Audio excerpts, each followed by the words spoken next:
Hi friends, welcome to my channel. Today I would talk about difficult people. Who are difficult people?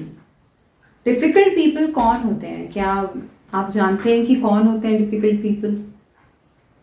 Difficult मतलब जो बहुत ही tough होते हैं handle करने में और जो लोग मतलब दूसरों के साथ बहुत अच्छे तरीके से नहीं चल पाते या जिनके बहुत ही नेगेटिव थोड़े से एरोगेंट ट्रेट्स होते हैं थोड़े से कि जो या तो बहुत गुस्से में रहेंगे हमेशा या बहुत एटीट्यूड में रहेंगे या बहुत ही ज़्यादा एरोगेंट होते हैं। एरोगेंट मीन्स कि अपने ही एक उसमें घमंड में रहना कि बस मैं ही हूँ, मतलब मैं ही जैसे बादशाह हूँ तो बस मैं ही हूँ, मैं ही राजा हूँ यहाँ का। तो ये होते हैं नेगेटिव पीपल। और जो बहुत ज़्यादा कंट्रोलिंग होते हैं, जो भी उनके आसपास लोग होते हैं उनको वो काफ़ी कंट्रोल करने की कोशिश करते हैं। मतलब वो चाहते हैं कि जो भी चीज़ हो घर में या उनके ऑफिस में या उनकी सराउंडिंग्स में वो उनके अकॉर्डिंग होनी चाहिए। किसी सामने वाले की कोई वैल्यू ही नहीं है। अगला इंसान आपके सामने मतलब जो भी आपके सामने है वो क्या सोचता है या उसका क्या थॉट प्रोसेस है, वो क्या चाहता है, ये उनके लिए बिल्कुल मायने नहीं रखता। तो ये होते हैं डिफिकल्ट लोग और इनको मैनेज करना बहुत ही टफ है। Actually it's an art. Difficult लोगों के साथ रहना, उनको मैनेज करना एक बहुत ही टफ टास्क होता है और ये एक आर्ट है, ये एक स्किल है जो आप सीख सकते हैं। क्योंकि कई बार ऐसा होता है कि हमारी फैमिली में ही कुछ ऐसी पर्सनालिटीज होती हैं जो बहुत डिफिकल्ट होती हैं और हमारे पास कोई ऑप्शन नहीं होता, हमें मतलब उनके साथ रहना ही पड़ता है। ऐसा नहीं होता कि बस हम चले जाएं छोड़ के, हर बार नहीं होता, कई बार होता भी है और कई बार हमें उनके साथ एडजस्ट करना पड़ता है। लेकिन जो इंसान एक डिफिकल्ट पर्सनालिटी के साथ रह रहा है या उसके साथ काम कर रहा है, उसको एक स्ट्रॉन्ग पर्सनालिटी होना बहुत ही इंपॉर्टेंट है। क्योंकि अगर वो खुद स्ट्रॉन्ग नहीं होगा तो वो इमोशनली इतना टूट जाएगा, इतना वो इन डिफिकल्ट जो एक पर्सन है, एक एरोगेंट, एक you can say narcissist person है, वो दूसरे इंसान को ना बिल्कुल इमोशनली और मेंटली बर्न आउट कर देते हैं। इतना ज़्यादा टॉर्चर हो जाता है उनके ऊपर क्योंकि अपनी एक सेल्फ रिस्पेक्ट को मार के जीना, अपनी हर खुशी को, हर अपने थॉट को नज़रअंदाज करके जीना इजी नहीं होता। क्योंकि डिफिकल्ट लोग जो होते हैं उनको हमेशा ये लगता है कि जो दूसरे इंसान है ना वो उनको प्लीज करते रहें, बस उनके हिसाब से चलें, उनके हिसाब से सांस लें।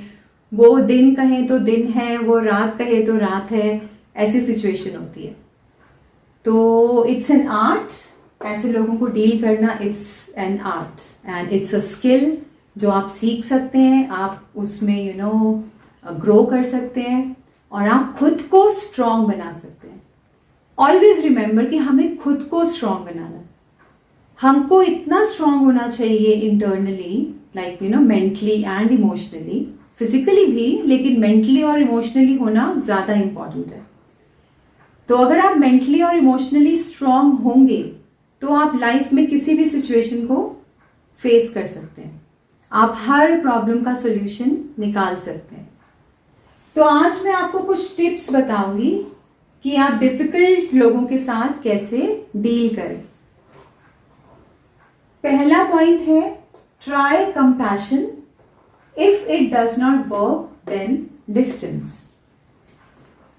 देखिए, अगर एक इंसान बहुत गुस्से वाला है, ठीक है, एक एग्जाम्पल ले रही हूं मैं, आपकी फैमिली में कोई एक डिफिकल्ट इंसान है जो बहुत ही कंट्रोलिंग है, बहुत ही एटीट्यूड वाला है, गुस्से वाला है, तो उसके साथ गुस्सा करके तो आप नहीं चल सकते।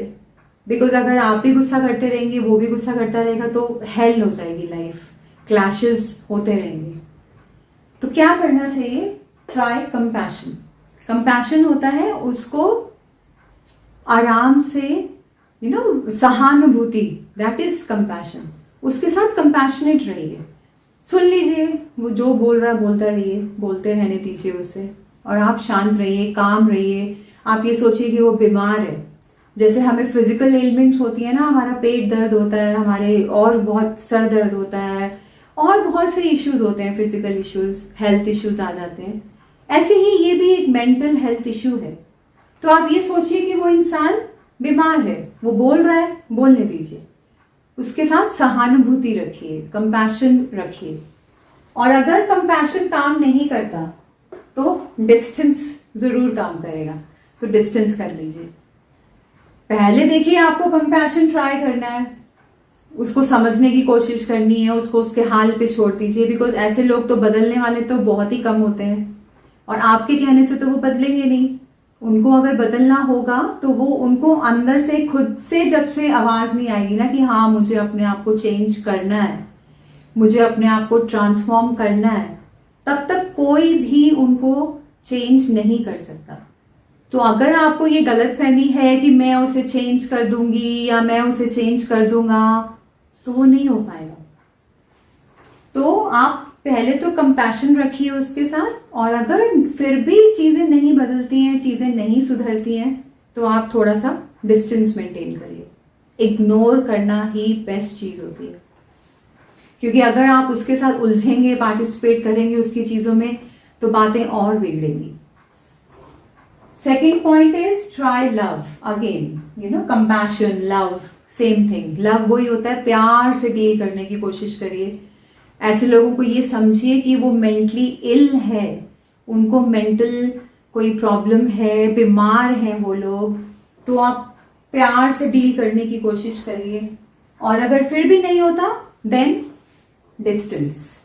डिस्टेंस तो फिर आपको रखना ही पड़ेगा, क्योंकि अगर आप डिस्टेंस नहीं रखेंगे ना, तो आपको वो मेंटली और इमोशनली इतना तोड़ देंगे कि आप फिर खुद स्टैंड नहीं हो पाएंगे, आपको फिर किसी थेरेपी की जरूरत पड़ जाएगी।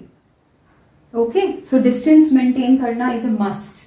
अब एक ही घर में रहते हुए आप डिस्टेंस कैसे मेंटेन कर सकते हैं? अगर तो देखो ऑप्शन है आपके पास कि आप चेंज कर सकते हैं या जा सकते हैं कहीं पे, you can move out of the house और move out of the place, that is okay, वो आप करिए, क्योंकि आपको अपना ध्यान सबसे पहले रखना है। आपको अपनी मेंटल हेल्थ का, अपनी इमोशनल हेल्थ का सबसे पहले ध्यान रखना है। तो अगर बहुत ही ज्यादा हो रहा है, आप नहीं टैकल कर पा रहे हैं एक डिफिकल्ट पर्सन को, एक नार्सिसिस्ट पर्सन को, तो आप डिस्टेंस रखिए। फिर भी अगर आपको रहना पड़ता है एक ही घर में, तो आपको उसको इग्नोर करने के अलावा कुछ नहीं है। आपको काम रहना पड़ेगा, आपको कंपोज रहना पड़ेगा, बिकॉज अगर आप उसके साथ पार्टिसिपेट करते रहेंगे ना इस चीज में, लड़ाई झगड़े में, एक दूसरे में पिन पॉइंट करना, ब्लेम करना, मैनिपुलेट करना, तो फिर चीजें और बिगड़ेंगी। तो इसलिए आपको काम रह के, आपको पेशेंट रह के, और आपको ही थोड़ा सा इग्नोर करना है, डिस्टेंस मेंटेन करना है, बिकॉज वो बीमार है। Understand this thing. Talk to them, not talk about them, ये बहुत ही इंपॉर्टेंट है। उनसे बात करिए, उनको बिठाइए, वो कोई भी हो सकते हैं, देखिए हस्बैंड हो सकता है, वाइफ हो सकती है, आपके पेरेंट्स हो सकते हैं, फादर, मदर, ब्रदर, सिस्टर, कोई भी हो सकता है। डिफिकल्ट पर्सनालिटी तो कोई भी रिलेशनशिप में हो सकती है, ऐसा जरूरी नहीं है कि वो आपका हस्बैंड ही होगा या वो आपकी वाइफ ही होगी, फादर ही होगा या मदर ही होंगी, ऐसा जरूरी नहीं है। हर रिलेशनशिप में कोई ना कोई डिफिकल्ट पर्सनालिटी हो सकती है। तो आपको उनको बिठा के उनसे बात करिए, टॉक टू देम, कि उनको क्या प्रॉब्लम है, क्या उनको इश्यूज हैं, क्यों वो ऐसे रिएक्ट करते हैं, क्यों इतना गुस्सा करते हैं, क्यों इतने इरिटेट होते हैं, क्यों चाहते हैं कि लोग उनके हिसाब से चलें, दैट मीन्स कंट्रोलिंग नेचर, क्यों लोगों को मैनिपुलेट करते हैं। मैनिपुलेट करना होता है कि गलत बात करके किसी को कुछ कह दिया, किसी को कुछ कह दिया और फिर लड़ाई झगड़ा करवा दिया, ये होता है मैनिपुलेट करना। अपना मतलब स्टैंड हमेशा ऊपर रखना और दूसरे को ये दिखाना कि तुम तो कितने लो हो, तुम तो मेरे से कितने नीचे हो, दैट इज मैनिपुलेशन।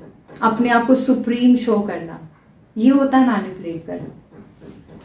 तो आप उनसे बात करिए कि वो ऐसा क्यों करते हैं, क्या उनको एंगर इश्यूज हैं, तो क्या वो उसके लिए कुछ करना चाहते हैं, थेरेपी लेना चाहते हैं, या किसी साइकियाट्रिस्ट से मिलना चाहते हैं, या वॉट एवर, आई मीन बात करिए उनसे and not talk about them.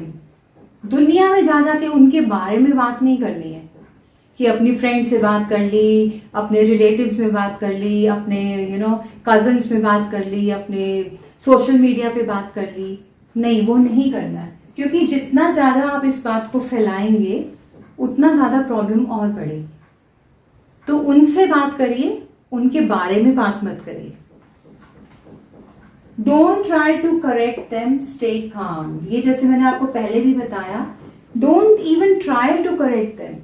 जो ऐसे डिफिकल्ट पर्सनालिटी वाले लोग होते हैं ना, वो किसी के भी कहने से चेंज नहीं होते, ठीक है। अगर उनको चेंज होना होगा, वो अपने आप से, उनको अंदर से जिस दिन आवाज आएगी ना कि हाँ मुझे चेंज होना है, तभी वो चेंज होंगे। लेकिन वो इतने ज्यादा अपने आप को सुपीरियर समझते हैं कि वो सोचते हैं कि मेरे में तो कोई प्रॉब्लम ही नहीं है, हालांकि सारी प्रॉब्लम उनमें ही होती है। लेकिन वो इस चीज को एक्नॉलेज नहीं करते कि हाँ मेरे में प्रॉब्लम है, मुझे चेंज करना है। ओके, तो आप ट्राई मत करिए उनको चेंज करने की, आप काम रहिए, शांत रहिए। और मैं बार बार जैसे कह रही हूँ कि शांत रहिए, शांत रहिए, पेशेंस रखिए, ये इजी नहीं है गाइस, आई कैन अंडरस्टैंड। अगर एक ऐसी पर्सनालिटी घर में होती है तो शांत रहना या उसको इग्नोर करना या खुद में इतने कंपोज्ड रहना कि आप उसके साथ उसकी टैक्टिक्स में पार्टिसिपेट ना करें, इट्स नॉट इजी।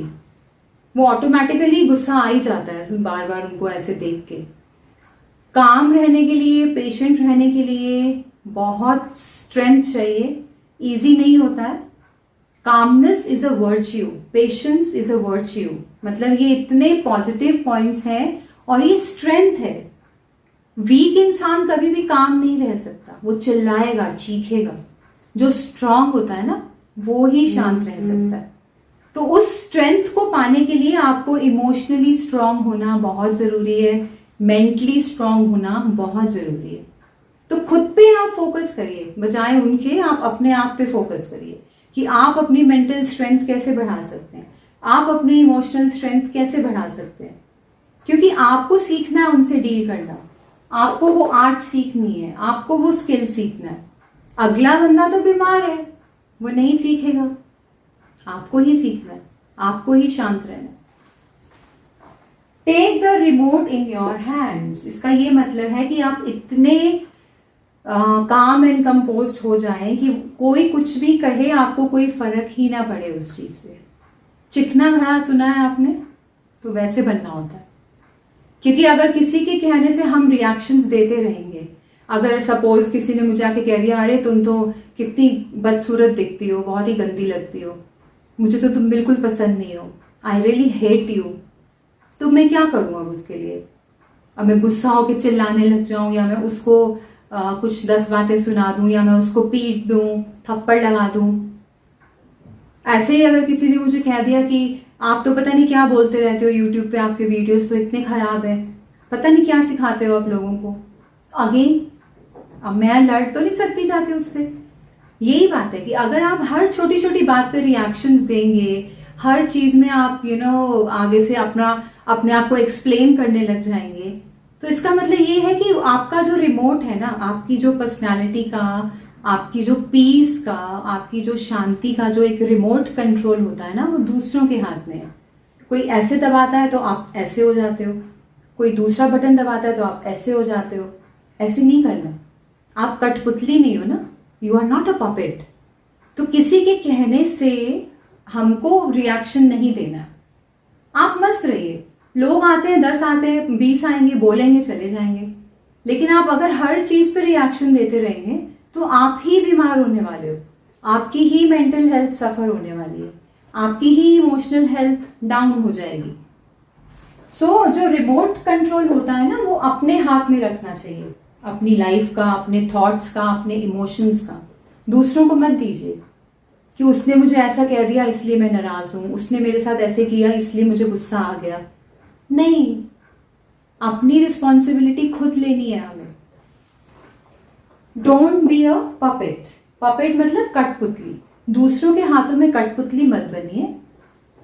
अगर कोई घर में मेरे ऐसा कोई पर्सनालिटी है, कोई टचवुड, वैसे मेरे यहाँ ऐसा कोई नहीं है, बट मैं एक एग्जांपल ले रही हूँ कि अगर सपोज मेरे हस्बैंड ही हो गए तो उनको बहुत गुस्सा आ रहा है, हर चीज में आ रहा है। अब या तो मैं उनके साथ लड़ती रहूं, हर चीज में बहस करती रहूं, नहीं, या मैं शांत रहूं, अपने में मस्त रहूं। वो अपने आप बोल बोल के 5-10 मिनट में शांत हो जाएंगे।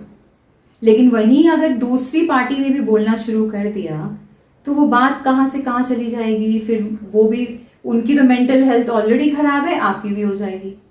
सो इसीलिए आपको स्ट्रांग बनना है, आपको पपेट नहीं बनना, दूसरों के हाथ में कठपुतली नहीं बनना है।